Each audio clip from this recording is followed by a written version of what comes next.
देखो, तुम जो भी कोई हो, मुझे जाने दो। मैं मरना नहीं चाहता। यह मेरा इलाका है और यहाँ रात के वक्त आने वाला कोई भी इंसान बच नहीं सकता। मैं किसी को नहीं छोड़ती हूँ, तो तुम्हें कैसे छोड़ दूंगी? देखते ही देखते वह चुड़ैल उस इंसान के शरीर से उसका सर अलग कर देती है और वह तड़प तड़प कर वहीं मर जाता है।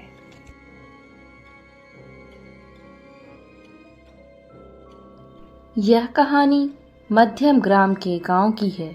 उसी गांव में एक छोटा सा घर था जहां पंकज नाम का एक आदमी रहता था। अभी तक सोनू का फोन नहीं आया। बाबा, मैं अभी बस में हूँ। 9:30 बजे तक मैं गांव पहुँच जाऊंगा।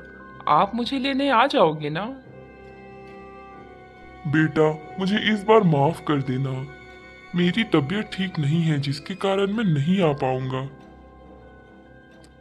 कोई बात नहीं बाबा, मुझे नहीं पता था आपकी तबीयत खराब है। मैं खुद आ जाऊंगा।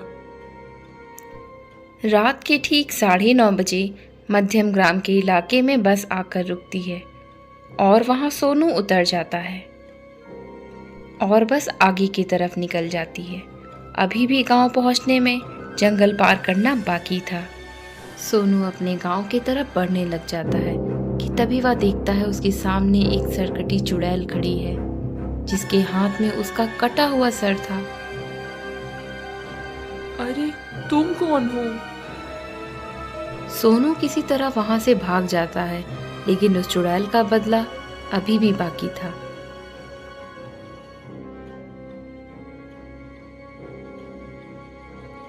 इस घटना को बीते हुए करीब 5 साल हो जाते हैं और गांव काफी बदल जाता है, पर गांव के पास वाला जंगल अभी भी उतना ही डरावना और उतना ही खतरनाक था और उस जंगल में मौत का सिलसिला जारी था। सोनू अब 20 साल का हो चुका है और अपने दोस्तों को अपने गांव लेकर आता है कि तभी टिंकू कहता है, इस गांव में भूत की बहुत सारी कहानियां सुनी है, क्यों ना हम भी जंगल चलें। जैसे जैसे शाम होने लगती है तीनों जंगल की तरफ बढ़ने लगते हैं। सोनू को कुछ अजीब सी आवाजें सुनाई देती है और वह वहीं रुक जाता है। सोनू के पास से एक बहुत ही खूबसूरत नीले रंग का तोता उड़ता है जिसे देखकर वह बहुत खुश हो जाता है कि अचानक उसे याद आता है कि वह जंगल के बीचों बीच है और उसके दोस्तों का कोई पता नहीं। वह आगे बढ़ता जाता है और एक सुनसान से इलाके में पहुंच जाता है। उसे ऐसा लगता है जैसे उसके पीछे पीछे भी कोई चल रहा है।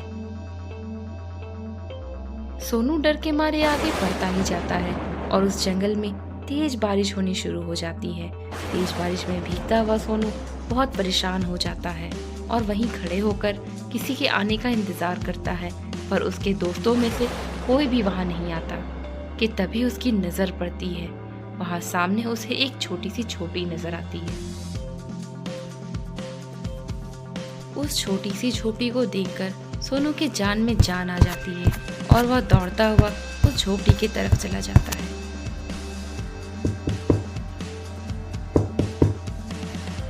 उस झोपड़ी से एक बूढ़ा आदमी बाहर निकलता है और वह सोनू को बहुत गौर से देखने लग जाता है। क्या आज की रात में आपके घर रुक सकता हूँ? कौन हो तुम और इतनी खतरनाक जंगल में इतने रात को क्या कर रहे हो? दरअसल मैं अपने दोस्तों के साथ यहाँ घूमने आया था और मैं रास्ता भटक गया और इस जंगल में आकर फंस गया। प्लीज आप मेरी मदद कर दीजिए। ठीक है, तुम मेरे साथ मेरे घर में रह सकते हो, लेकिन इस वक्त ऐसे खड़े होना खतरे से खाली नहीं।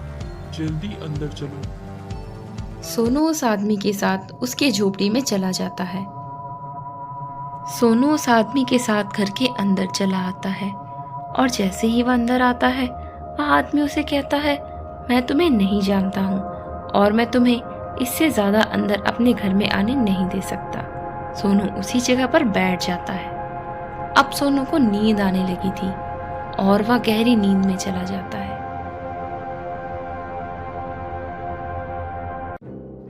कुछ ही देर बाद सोनू को बहुत अजीब सी आवाजें सुनाई देने लगती है।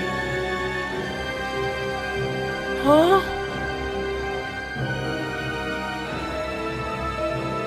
जैसे ही सोनू उठकर बैठता है, वह देखता है उस झोपड़ी के दरवाजे के पास एक सरकटी चुड़ैल खड़ी है, जो देखने में बिल्कुल उसी चुड़ैल के जैसी थी जैसा उसने आज से 5 साल पहले देखा था। और सोनू समझ जाता है यह वही चुड़ैल है जो उसे मार नहीं सकी थी और आज उसे फिर से मारने आई है। पूरी रात वह चुड़ैल उस दरवाजे के पास खड़ी रहती है, पर वह अंदर नहीं आ पाती। इसी तरह पूरी रात खत्म हो जाती है और सूरज निकल आता है। जैसे ही सूरज निकलता है, वह आदमी सोनू के पास आता है और सोनू उस आदमी से शुक्रिया कहता है और वहाँ उसे कोई भी चुड़ैल नजर नहीं आती। सोनू उसे सारी बातें बताता है और उसका शुक्रिया अदा कर अपने घर जाता है और वह आदमी उसे यह बताता है कि इस इलाके में अक्सर चुड़ैलें दिखाई देती है और यह सालों साल तक लोगों का पीछा करती है। सोनू उस बूढ़े आदमी का शुक्रिया अदा करने के साथ साथ उसे अपनी सारी बातें बता देता है। आज से 5 साल पहले भी उसने एक इसी तरह की चुड़ैल देखा था, पर किसी तरह वह जान बचाकर भाग जाता है। वह आदमी सब कुछ समझ जाता है और दोनों आपस में बातें करने लग जाते हैं। थोड़ी ही देर बाद वह आदमी उसे समझाता है, जब तुम इस घर से निकलोगे तो यहाँ वापस पलटकर मत देखना, बस अपने घर की तरफ चल जाना और चाहे कुछ भी हो जाए तुम पलट कर नहीं देखना। सोनू की उसकी बातें बहुत अजीब लगती है, पर वह आगे निकल जाता है और जैसे ही वह आगे निकल जाता है उसे उस आदमी को देखने का दिल करता है और वह सोचता है उसने पीछे पलटने को मना क्यों किया। और जैसे ही वह पीछे पलटता है वह हैरान हो जाता है। उससे पीछे कोई भी घर या कोई झोपड़ी नजर नहीं आती, एक सुनसान सा मैदान नजर आता है। उसकी समझ में कुछ भी नहीं आता आखिर ये क्या था। क्या वह दोनों सच में भूत थे या फिर वह सपना देख रहा था। सोनू डर कर अपने गांव की तरफ भागने लग जाता है।